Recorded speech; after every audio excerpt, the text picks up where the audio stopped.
Welcome back to the podcast. I'm Jason Khalipa. With me is Gabe Yanez with some very exciting news. Gabe was featured. Jason is still on ESPN Voice. It's so funny. It's the best. Your intros now are the best. We gotta start off with the music. Gabe was featured, reposted, highlighted by CrossFit and CrossFit affiliates from one of his threads, but not only just in English, also in Portuguese. So I thought it's a great way to start the conversation because, Gabe's been on the thread game, and obviously it struck a nerve with CrossFit and they reposted it. And I'm not going to lie, Gabe's pretty famous right now. I mean, you're in Portuguese. I don't know if I've had anything reposted in Portuguese. So we should probably start there in the podcast. Da-na-na, da-na-na. I think I gained a whopping like 20 followers yesterday, so it's a pretty big deal. On Threads or on Instagram? on Instagram. No, but man, it was funny. My little sister sent me a screenshot first. Honestly,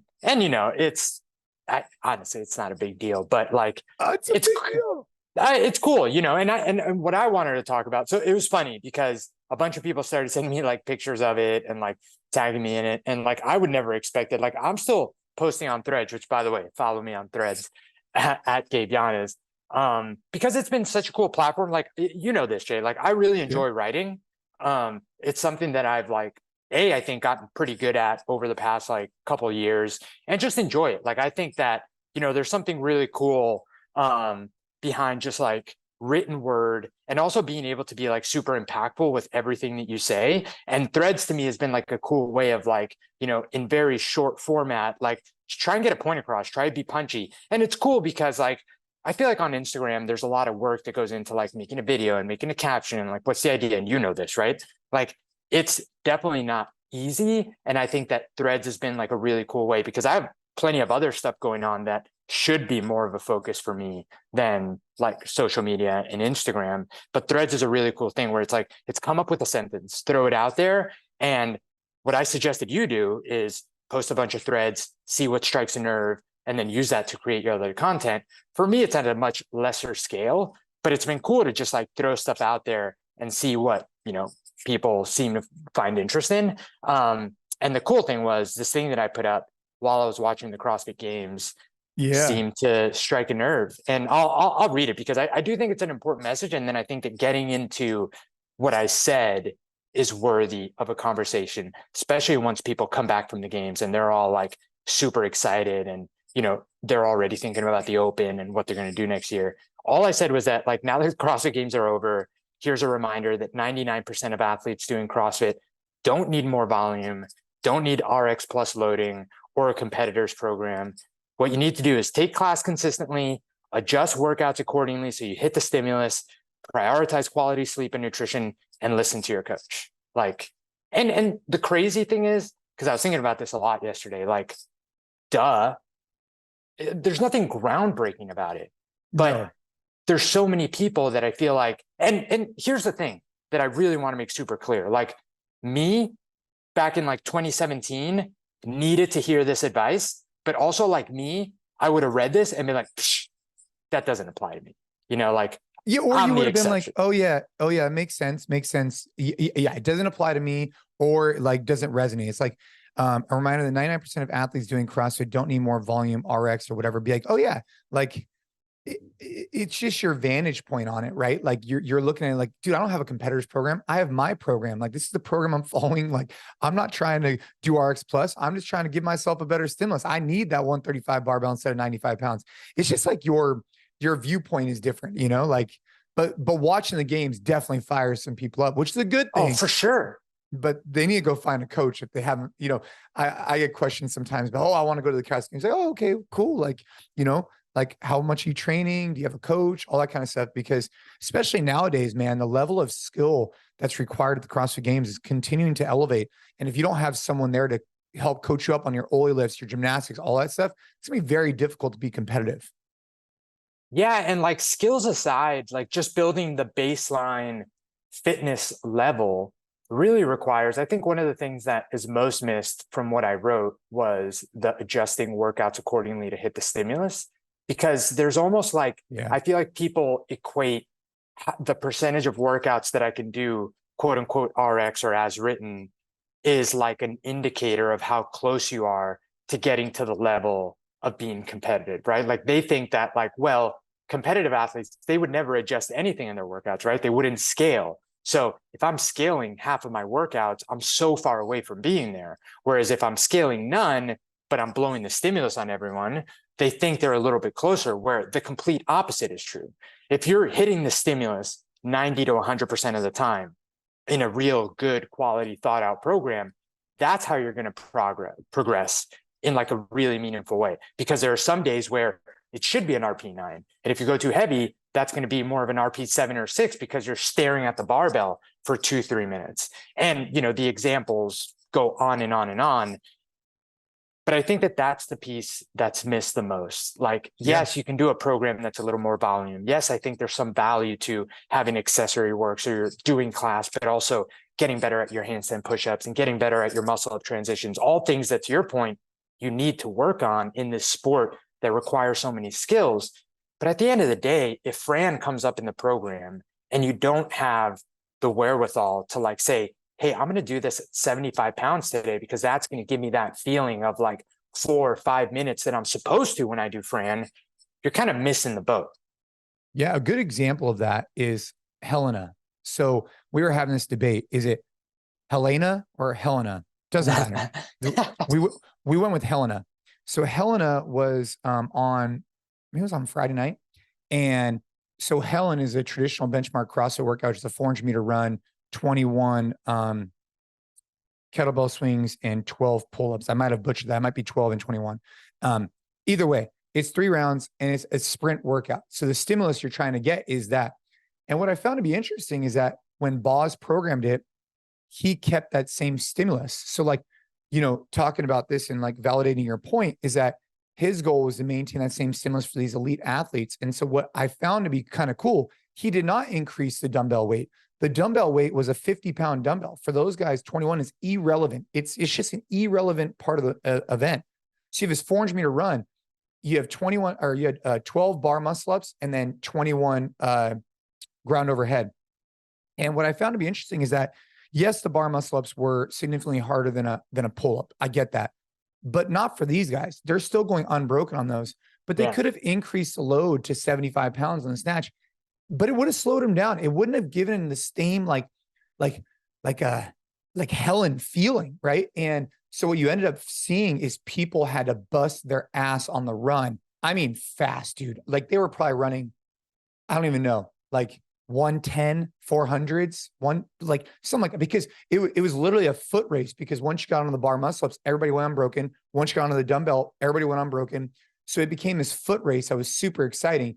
And so you talk about stimulus, and it's like, it also relates to these guys, you know, Boz and Dave, they're paying attention to what these athletes can do because they want certain stimuluses to be hit too. And, you know, like the loading on the final workouts or whatever it is, like, it's not always cool to go so heavy that people are just sitting around. That's not the goal of all these tests or events. And that's not the goal in the gym either. Let me ask you another CrossFit Games related question since you were there. On social, there was like a little bit of back and forth and controversy behind the distance of the 5K. What's the deal? What's the deal? So to give people a little bit of background, if you weren't following this really closely. World record times were set. Right. So one of the events at the CrossFit Games this weekend was a 5K, and Hinshaw, so Chris Hinshaw, a good friend of us, was on the broadcast, and he mentioned, not that he personally measured the distance, but he mentioned that the games people, the event organizers, like measured the course 3 times with a wheel, and it was measured to the T. But then it came out like a couple of the athletes that ran the 5K posted their like Strava like app distances, and a couple of them showed 4.5K. And then you combine that with the fact that these guys, which you mentioned this, I think the other day, the average weight of the games athlete this year was 200 pounds. So these are big boys. We're running like insane 5K times. So is the consensus kind of that it was a short course? Yeah. Yeah. I mean, that's the consensus. I mean, dude, the reality is you had Jeffrey Adler come in at sub 17 and also put 365 pounds over his head that same day. So, or give or take. So, I mean, obviously there was some super impressive feats of strength conditioning. For sure. Now, here's the reason why I think it was short. This is what I think. This is what I heard. There's no denying the fact that you had multiple Strava and data from Garmin saying 4.5K instead of 5K. Like it's undeniable because you had multiple athletes who said that. And when you watch the race, they didn't look like they were clipping it like a sub 6 minute pace. It didn't look that way. That being said, I think what happened is that they measured it from the furthest point out. So I think they measured it from the most outskirt position. Like, let's just say you had a road, like, left to right is, let's just say it was like a 15-foot difference. They measured it from the furthest out the entire time. And when you redo that for 3 laps, I think what occurred is it adds up. Any athlete would go to the inside of the course naturally, right? I would. And that is ultimately what cut off so I do think the course was a 5K from the furthest points on it, but no athlete was ever going to run on the furthest point because it makes no sense. You're going to want to cut those lines as much as you can. So that's what I think happened. Man, it's so funny to follow the Hillers yeah, like just all the like buzz and drama, not even drama so much, but like the little things here and there that people like to point out for the games.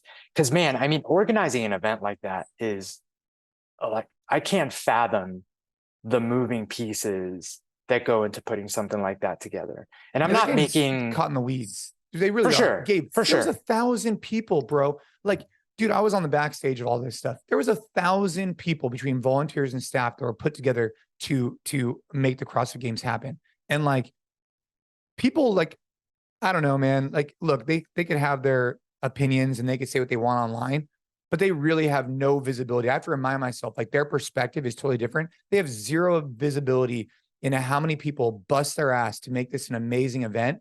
And they're armchair quarterbacking, or what do they call it? That's armchair quarterback, right? Yeah. Like, yeah. It just, look, but I get it. Like, people could reserve their own opinions, but they have no idea how much work goes into this.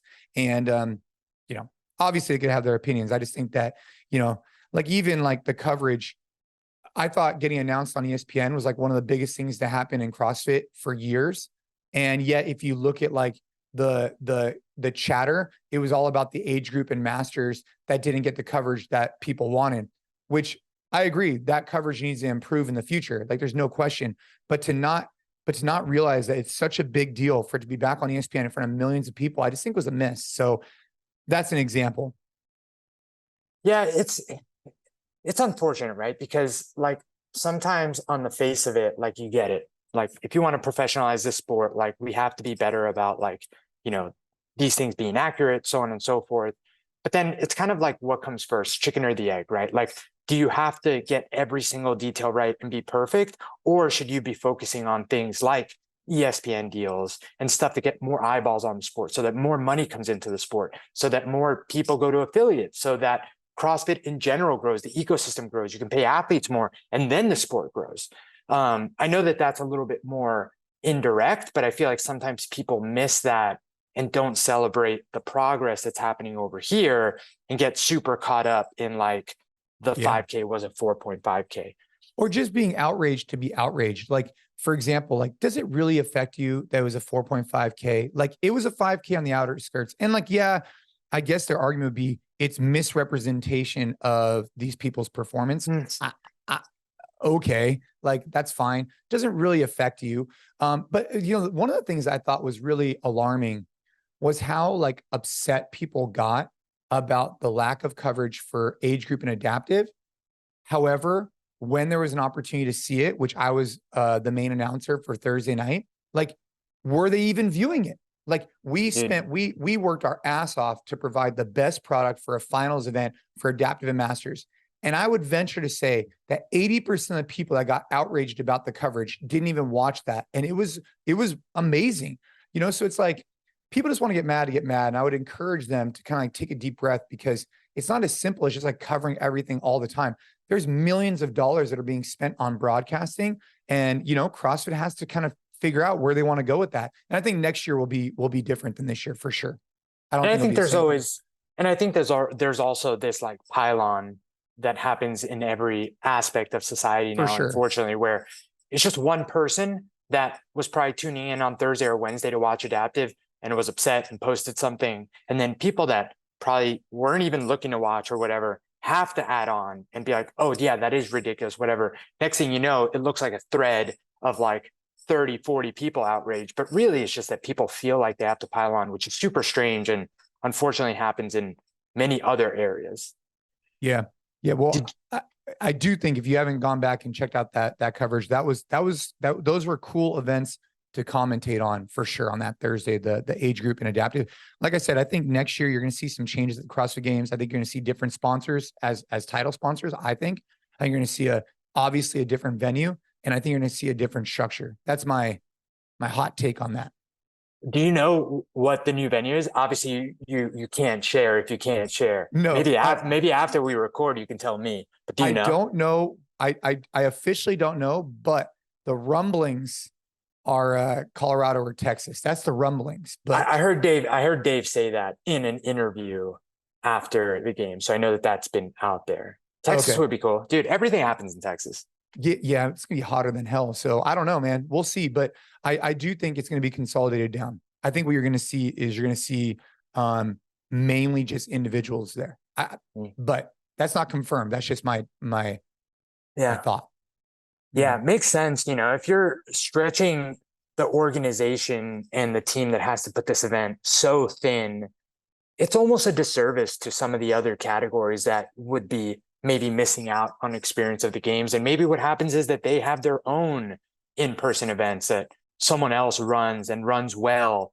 And it just doesn't have to be all part of this like hallmark event, so that it could be run better for, you know, the pros, even though that means it doesn't have to be something for everyone. Yeah. I mean, think about any other sport, man. You know, we've talked about this a little bit, but it's like, imagine, you know, Daytona 500 or the Tour de France or any of these.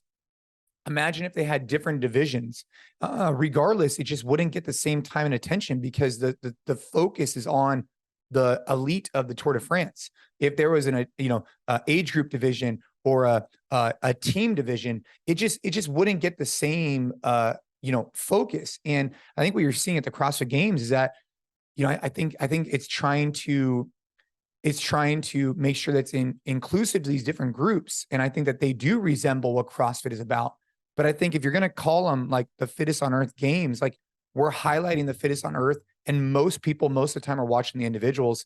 And so my recommendation would be to really lean into the individuals for this event, and then give the adaptive, the age group, and possibly even the teams a completely different event where you could really storytell and be about them. Because what happens is, dude, you're storytelling and you're about the individuals. That's what gets most press, right?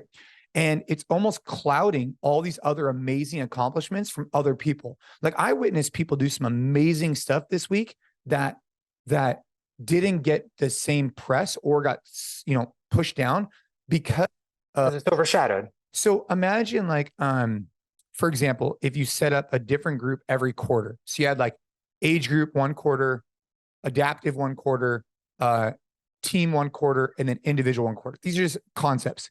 And every quarter can be a focus on storytelling, messaging, so that people can feel bought in and inspired by the stories, and they want to tune in on that.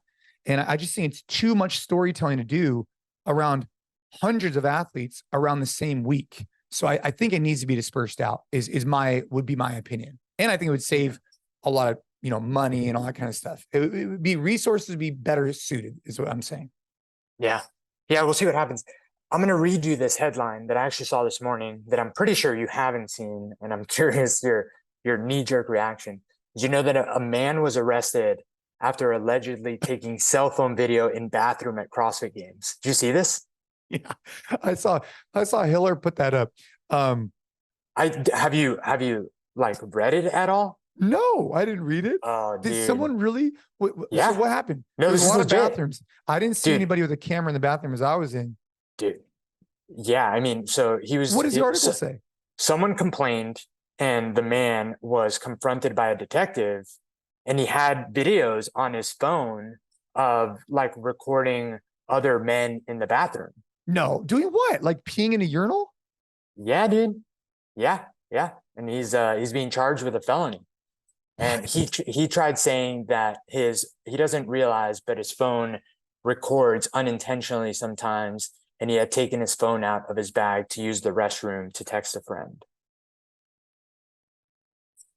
Yeah, that's just really odd, you know? Very odd, man. Very odd. But I think I think on a serious note though, because I know that like Hiller posted it and it's like kind of funny and kind of ridiculous. And he was kind of taking this angle of like, oh, CrossFit mainstream because it made mainstream news that this happened.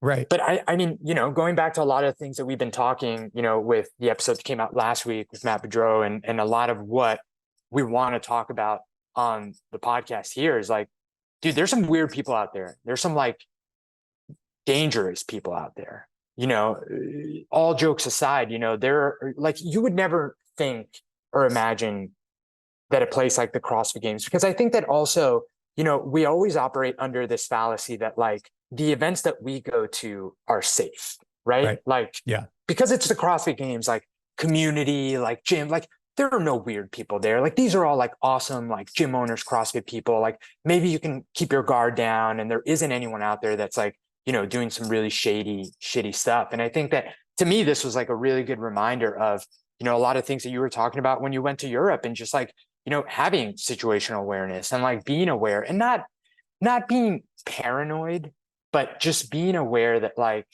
this is an issue and there are people that are doing all sorts of weird shit. And like, especially if you have kids and you're, you know, going to these events with kids, like you never fucking know who the hell's in the bathroom. I just so I agree with you. I just don't understand like the premise here. Like, why are you? I mean, but I guess that's why I'm not a dirtbag. Like, I just don't get it. Like, why would you? What are you getting from that? You know, like, because even if you try to take a video of some dude peeing in a urinal, like, you can't like unless you like go up and over him. Like, it's just so odd. But for him to be arrested, they must have had some good evidence on like him doing something like really inappropriate, right? Like. Yes, and they charging him with a felony. Yes, the articles, we don't have to go through it here, but yeah, the article says that like the detectives found like illicit videos of other men in the bathroom. Yeah. See that type of stuff, dude, especially when you have kids, like there's just no room. Like there's just, it's just so unacceptable and disgusting. And, but you're right. You're right. You never know where you're at. I mean, that's why I think you might have saw like yesterday. You know, I train with the kids and I train with the kids hard. Sometimes I even almost feel bad of how hard I train with them, but not bad. I shouldn't say that, but I train with the kids hard and I train with them hard because if there was ever a situation in real life where someone was coming to them or doing something bad to them, they would not be soft. I'm doing them no favors by being soft with them when we're working self-defense. I'm doing no benefit to them. And, you know, there's going to be some scumbag on the street and he needs to know that there's going to be action taken against him and it's going to be violent. It's going to be immediate. And I just think that when you act through that lens, like Sheepdog Response does a great job teaching this, it just instantly takes that person, lets them know like, hey man, I'm not the right person to attack this. I am not going to be the victim in this situation. I'm not even going to give you a second, you know? And, yeah, speaking of that same thing, you know, you just never know, man. It's hard to believe it happened at the CrossFit Games.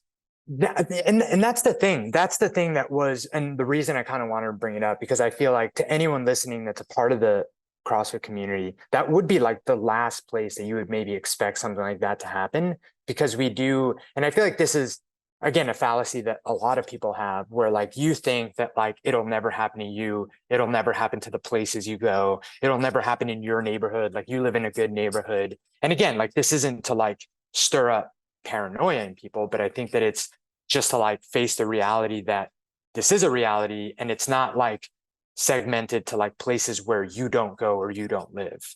I had a question about the stuff you do with Ava and Kaden though. How do you approach it so that it, like you said, isn't soft and is as realistic as possible without two things? one, obviously like any sort of like injury being a concern, and two, like also not making it something that they begin to not enjoy or become discouraged by.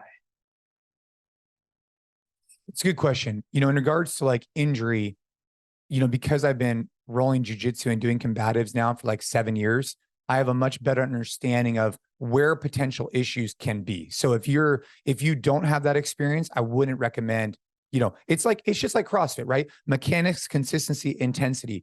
With the kids, I've been working mechanics for years. Then we worked consistency. Now we're starting to add more intensity in specific areas, but not all areas, right? Like if we're learning a new technique, like an arm bar or something, we're not going to go intensely. But if we're working, grip breaking, pushing off, stuff like that, we're going to go intense because that's the type of violence that we need to see come back at them. So I'd say that's the charter that I've used. And I think it's been helpful for me. And then in regards to, you said, how do you keep them from not getting hurt? And you asked another thing. And not get discouraged or that be something that they don't want to do. Yeah. I mean, dude, that's something I think about all the time. I think the way that I think about it, especially with our kids, is I think, okay, we need to like segment this moment in time and say this moment in time, we are training. We're training for life. And we want to keep training fun. We want to have fun. We want to be exciting. We want to go play group sports. We want to go do all the things you love. But this is like a very small moment in time, once or twice a week, that we're going to ramp it up. And it's not a choice. This is a prerequisite for life. And it's not going to necessarily be fun, but it's a tool that you need to learn. And I think that when we set it up with the kids, like I even say, like, guys, I really appreciate you guys taking that on today because I know that was tough. I know that was hard. But it's because I love you and I care about you that we do these things. Like, this is why we do this. And I think they know that it comes from a place of care and love. And it comes from a place where, like, I think I wrote in the thing, like if anybody's going to be tough on them, it's going to be me and not some asshole on the street, right? It's going to be me. I'm going to be the one bringing the aggression so they can learn how to adapt to it. And it won't be their first time if they ever get caught in the street. And the way we do it is we just like set the mindset that, hey, the mindset's going to be hard. And the mindset's going to be that dad's trying to make us better. And then once we're done, it's back to kumbaya and hugging it out. And I don't know, it's working for us, like, but it's not perfect, right? And doing intervals and having them both involved, I think, is a good way to do it as well. I think for me, Gabe, it's explaining to the kids the why. The why is life is hard. There's assholes in this world. I want to do everything in my power to set you up for success. And that's like my job as a dad. Like, what more can I do for them than that? Obviously provide for them in a variety of different ways, but like, I would never be able to live with myself if something happened to one of the kids and I felt like, had I trained them more, had I incorporated these skills more, had I exposed them more, that it wouldn't have happened that way. You know what I'm saying? That's the really like the heart of it. Yeah, that's powerful, man. I love that you take pride in that stuff, and Hayden and Ava are super lucky to have that preparedness, especially nowadays. It's crazy to think about because I mean, I'm not that old, obviously. I'm 32, and I went to high school in Manhattan, but I lived in Queens. And for anyone that knows New York City, the 5 boroughs, like, that's not necessarily super close. And the high school I went to actually started as junior high. And I was taking the New York City subway from home in Queens to school on the Upper East Side of Manhattan every day by myself, starting in 7th grade. And to think about that now, it's crazy to think about it. Like, I had a cell phone at that age, but like, and my mom had a cell phone, so I could have called her at any point. But it's so different now. Like, now you can you can have like Find My Friend on your phone and see where your kids are at all times. There's all these different things that weren't a thing in the past. But it's crazy to think that like not that long ago, like that was perfectly okay. Like, my mom wasn't careless, and she obviously felt very comfortable doing that. I felt super comfortable commuting on the New York City subway. It's probably like an hour 15 door to door every single day by myself as a 7th grader. And now it's just different. And I wonder how much of that is because obviously things have changed for sure in terms of like what's out there, but also how much is just the perception has changed of how actually dangerous it is out there for kids. Yeah, I think there's more technology, there's more information. It goes by fast. But yeah, you're right. I think it's just, I mean, dude, back in the day, man, I didn't have a phone. I didn't have any of that stuff. You just came home and the streetlights turned on and I'd ride my bike super far and it was just never a thing. But now I just feel like, I don't know. I feel like it's different, you know, well, I mean, you went and saw that movie Sound of Freedom. I haven't seen it yet, but I'm sure that probably put a little bit of a different taste in your perspective, right? Like, I haven't seen it. So I don't know if I want to, I do want to see it because I don't want to be, you know, naive to it, but, yeah, it just changes your perspective. And I think that that's what's happening because of online is you have more awareness, especially if you're in the circle, like of the Tim Kennedys and those kind of guys. They're bringing to light a lot of these situations. And you think about it as a parent, like, damn, dude, like, I don't want to put my kids at risk like that. But maybe back in the day, it wasn't as prevalent or you just didn't hear about it as much. Yeah. It's interesting to think about like how much it is of each though, you know? Yeah. Was it relevant back then? It just wasn't like a thing. I don't know. And then also like you're a byproduct of your environment. So like, let's just say you're surrounded by, you know, your 10 closest friends go to school and all the adults are talking about whatever. And then you're like, oh yeah, you know, I let my kid go take the bus from, you know, Queens to whatever. And they're like, what? But now if you're in an environment where everybody just does that, then it just seems normal, you know, like I imagine some small towns in California or United States, people do that kind of stuff, but around here, they don't. It's just, you know what I mean? Like it normalizes it because everybody else around you is like, wait, what? You're not having your kid take the bus? Like, it's crazy, you know? Yeah. But it is, especially now that we have a kid, like it's crazy to think about because again, it's not that long ago. You know, it's like 20 years ago. It's not really that long. And you wonder what's going to happen different. 20 years from now, right? Dude, and well, I do think jiu-jitsu is becoming more prevalent with the youth. That's my take. I mean, Walker's Matt is like big on it too. He's seen a lot of that momentum happening. I think that it's becoming like the new karate. And so I think that all they need is some badass movie to come out like Karate Kid, but only for jiu-jitsu, and it will spike a whole new growth of the sport.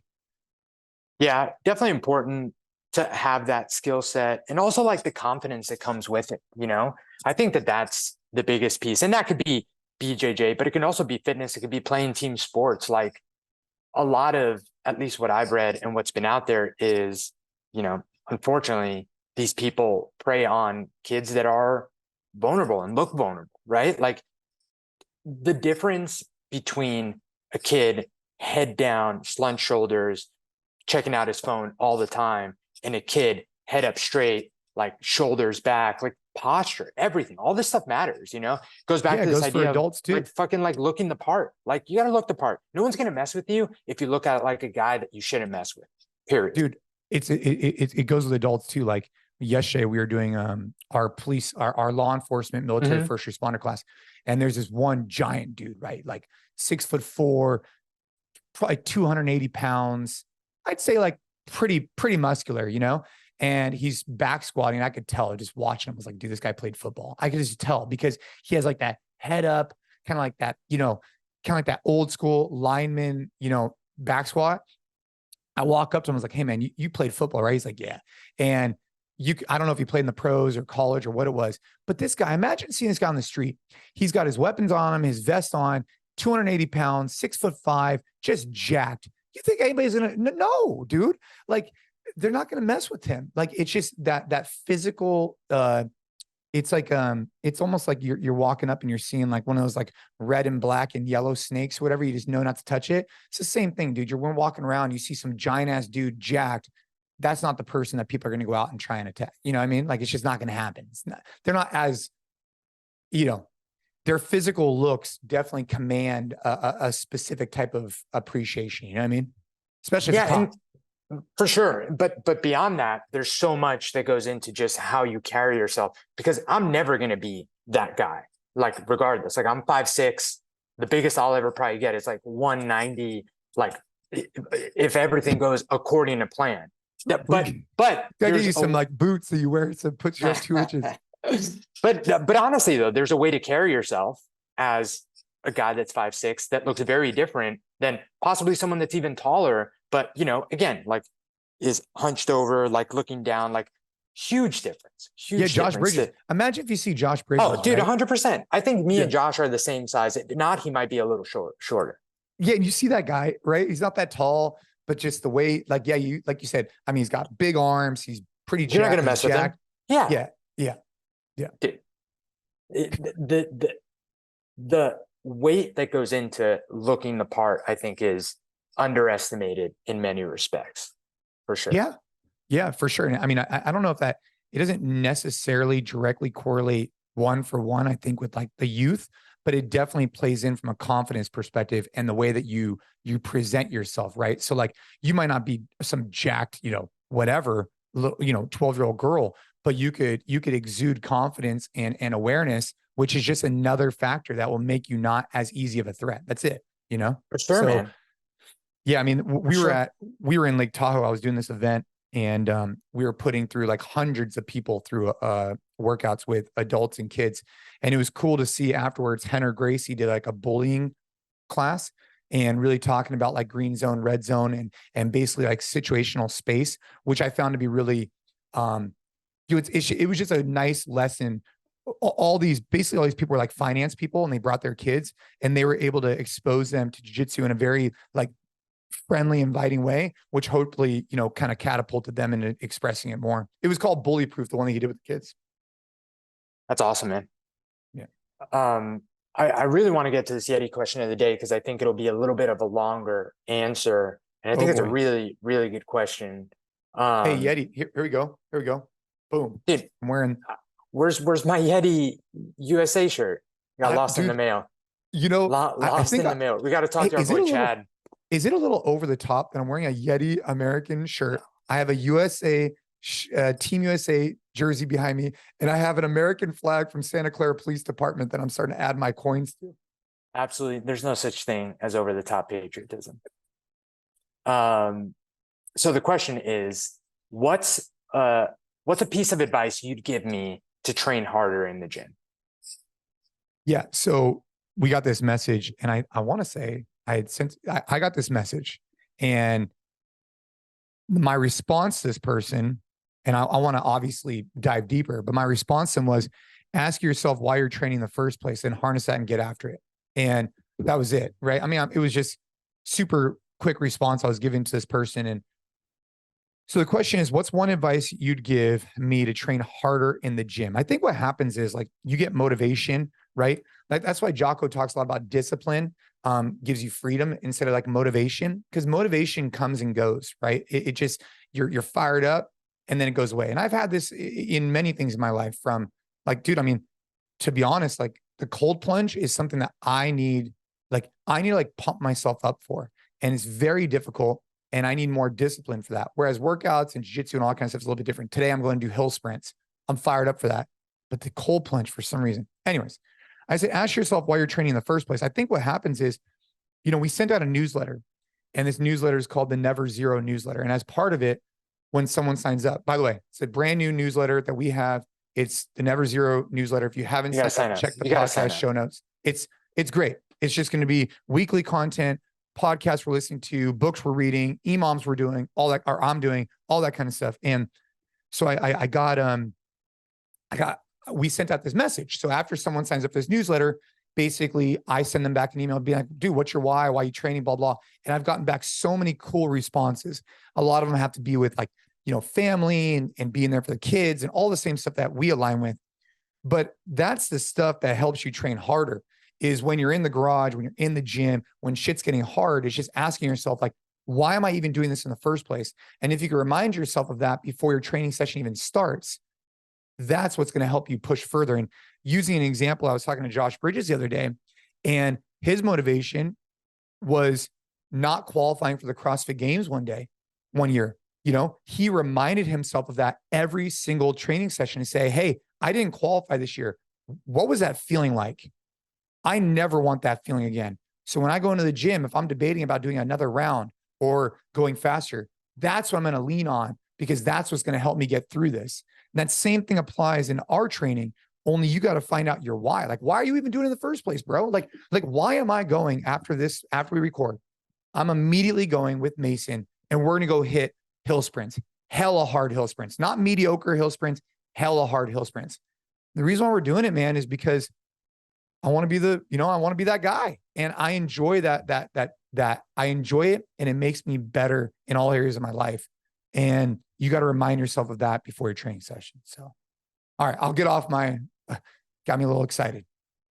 No, for sure, man. And like the way I would answer that question, a little different, and just kind of what's resonated with me lately, becoming a new dad, is like, what's the alternative, right? Like, what's your advice for training hard? Like, the alternative is just like training soft. Like, if you just ask yourself that, or not training at all, like, to me, those are just such non-options that like the answer is just simple. Even if I'm not motivated, right? Even if today's like a day where I'm like, shit, like I didn't get great sleep, like, like, or whatever, it's been a tough week, like whatever. Why am I going to go out there and train hard? Because the alternative is going out there and going through the motions, or not training at all. And like, even if you just say that out loud, you're like, that's not who I want to be. Like, I don't want to be someone that, checks off the box of like, well, I went to the gym and did a workout today, but I wasn't intentional and put some effort in, or I didn't train at all. Like, that's also then, if I'm that guy, that's the example I'm setting for my son now. That's who I am as a husband. And it goes back to this idea that we talk about a lot of like, also like, how you do anything is how you do everything. Like, if I'm going to go to the gym, like I'm going to get after it. If I'm trying to like be on this cut now and look a certain way, like, it requires my dedication. It requires a level of sacrifice to do it. And I'm going to do it because I committed to do it. And I think that the other piece to this does become what we've talked about a little bit in the past, of like, also, if you recognize that you're a person that doesn't have this, and not that it's an issue, but like doesn't have this, like, how do I go out there and train hard?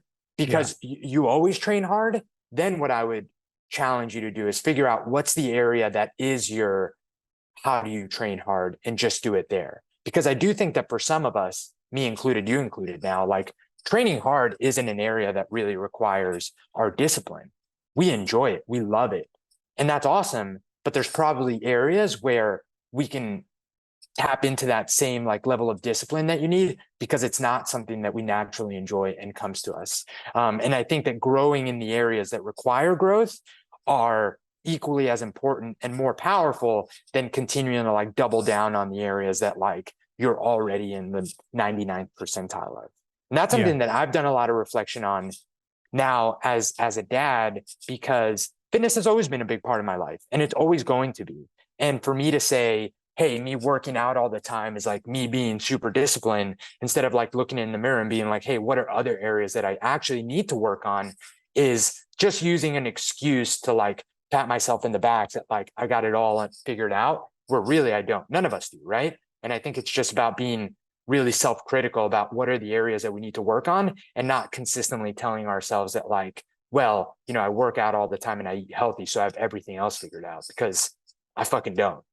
Yeah. And the train hard thing, like, it goes into, especially like for me, and we've talked about this ad nauseum, but it's like, I really, really think about this like all the time, is like, dude, am I doing the best I can to be the best husband, father, business owner I could be? Like, am I really doing those things? And, when you're training hard in the gym, you got to translate it into other things in your life. Like I think about it with the kids, am I doing the best I can to set them up for success? That means, am I giving them the environment that they need, a loving, caring, but also like, calling them out when they're not doing the right things, like, and guiding them in the right direction. Cause dude, you don't get any second takes on this, so that's training hard to me. Those are the things that I'm really focused on in those variety of different areas. And yeah, you could talk about, okay, I'm trying to like work more mobility, I'm trying to get in whatever, but like, that's just a fraction of what the real life is about. There's just so many other things. Like there's different areas of your life you got to have different focuses in.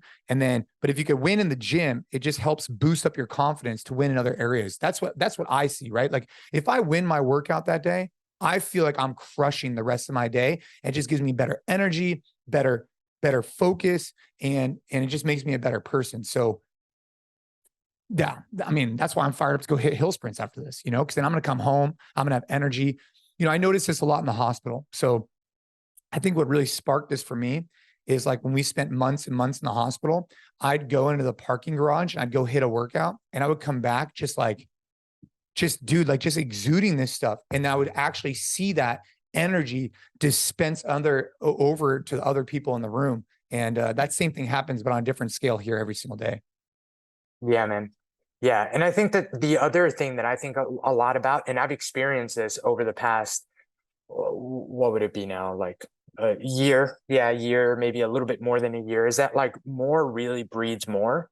Like when you start focusing on one area of your life and really seeing progress, like you want to find the other things to work on and see progress. Like it really does compound. Like for me, finding out that Ariel was pregnant and that we were going to, have a kid and that I was going to be a dad, like really like shook me in ways where like the fitness health thing, like that stuff I've been working for a long time, but like also like, all right, what does like building financial stability like really look like? Like what am I doing for retirement? Like things that I had never thought about before started becoming like real considerations. Also like my career, like how do I become a better marketer and part of this company, because now there's going to be another expense coming. And I felt that the more that I like found these areas to focus on and really grow, the more motivated I was to find the next thing to grow, because more breeds more. Like once you like start building momentum, you want to get better at other things. You're like, man, like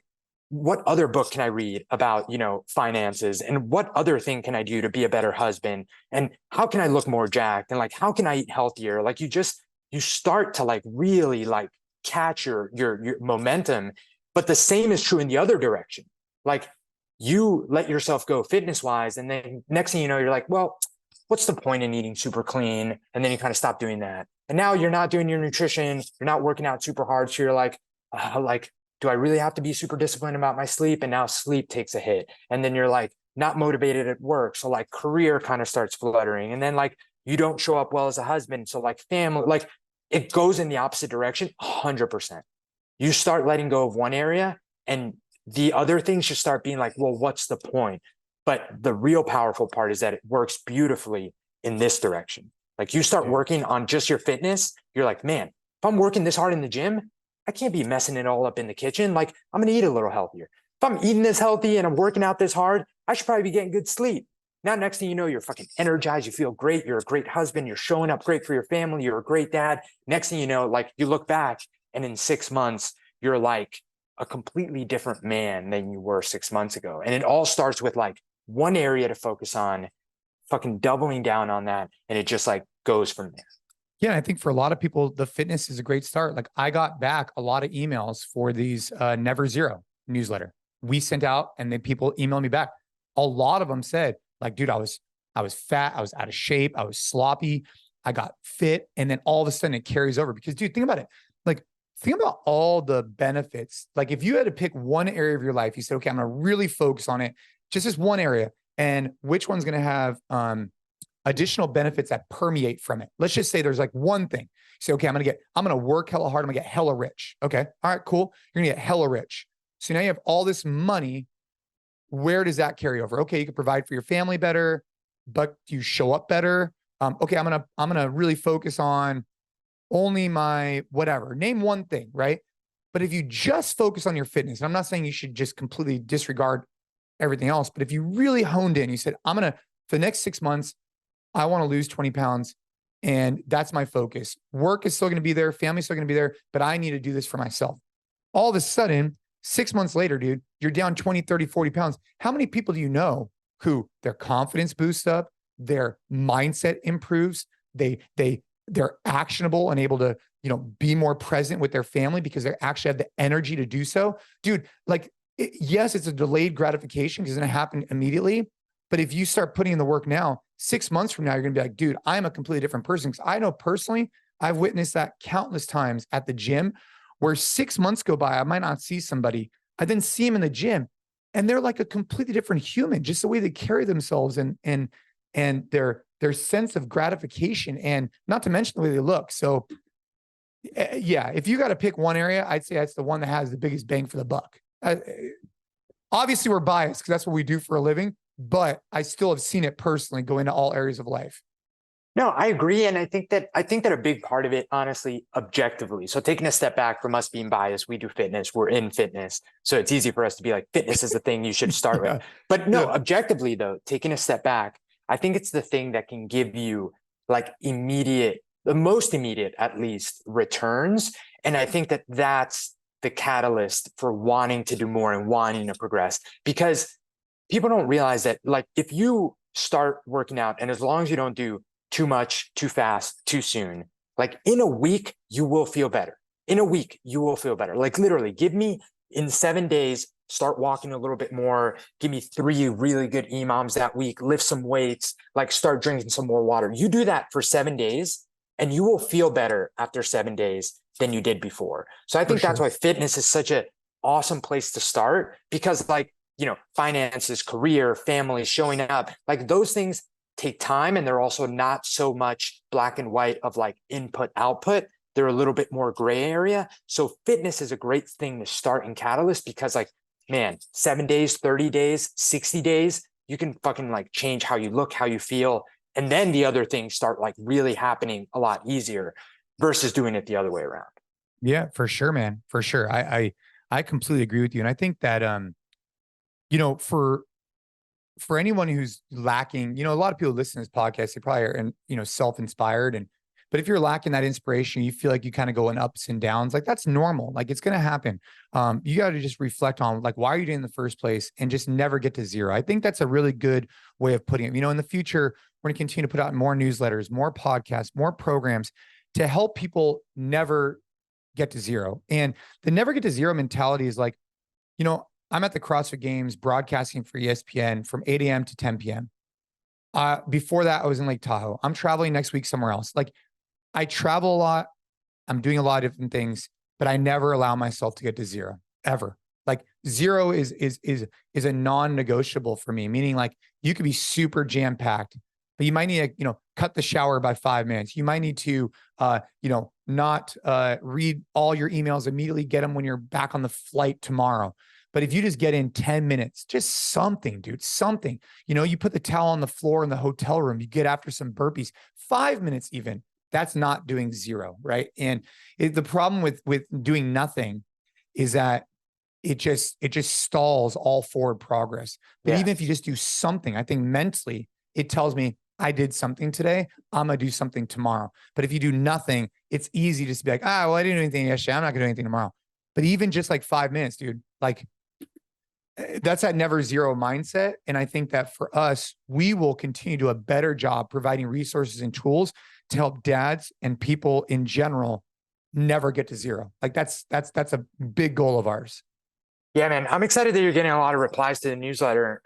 Obviously super excited for the newsletter and that whole project aside, but I was thinking about it, and as we go out and send these, like, this is what I wish I would have had access to, like when I knew I was going to become a dad and when I really wanted to like just figure shit out in a meaningful way. Like me getting what we're sending out every week would have been just perfect. So I'm excited, man. And I'm excited that you're getting replies and then it's resonating with people. And if you haven't signed up, you should absolutely sign up. And if you have signed up and you got some of the emails and you're like, this thing is legit, forward the newsletter to as many people as you think would benefit from it. Because there's going to be some really cool giveaways in there. There's going to be some really cool exclusive merch drops. So there's some cool merch coming out that really you're only going to have access to or early access to if you're on that email newsletter. So some exciting things. We're also going to have fun with it. Maybe some opportunities to train with Jason in the future, but only if you're in that newsletter. So a lot of cool things. I won't tease out too much more, but yeah, man, I'm fired up that you're getting replies. That's really cool. Yeah, man. Yeah, me too. Well, dude, it's always good catching up. I was listening to Patrick on Rogan. We got to get into some of the stuff they talk about, man. It's like the deep state and like all that stuff. Oh, we're going deep state? No, I mean, dude, they start talking about it, man. It's like, oh, okay. Like, all right. Like, you know, but one of the things I found to be interesting about this podcast and this like our podcast is that, you know, some people are afraid, like modern day media, I think is going to be shifting in the near future. They were saying that this is the last political cycle, the last presidential debate or presidential cycle that won't have as much, that will still have as much emphasis on like Fox, CNN, like traditional, you know, channels.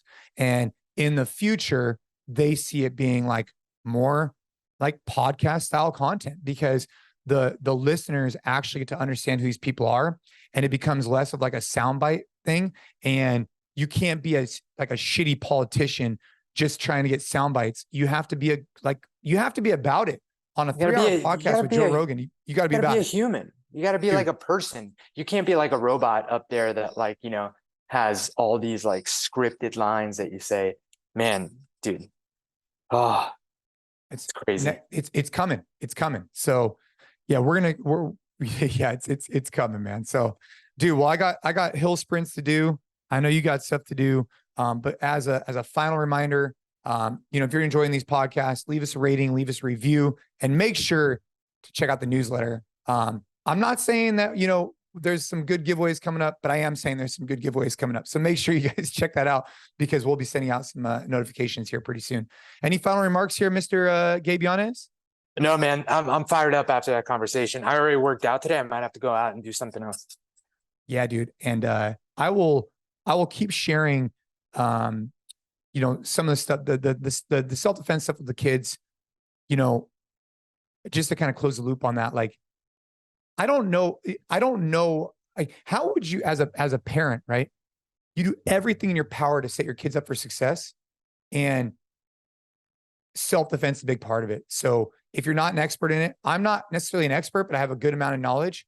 Go seek out other people that are experts, because those people will help guide you on the right path to help provide that to your kids. Just like you would find a tutor for school, you'd find a tutor or a coach for their self-defense. So keep getting after it. Let's all just keep raising the bar, thriving, and never be at zero. Have a good day, everybody.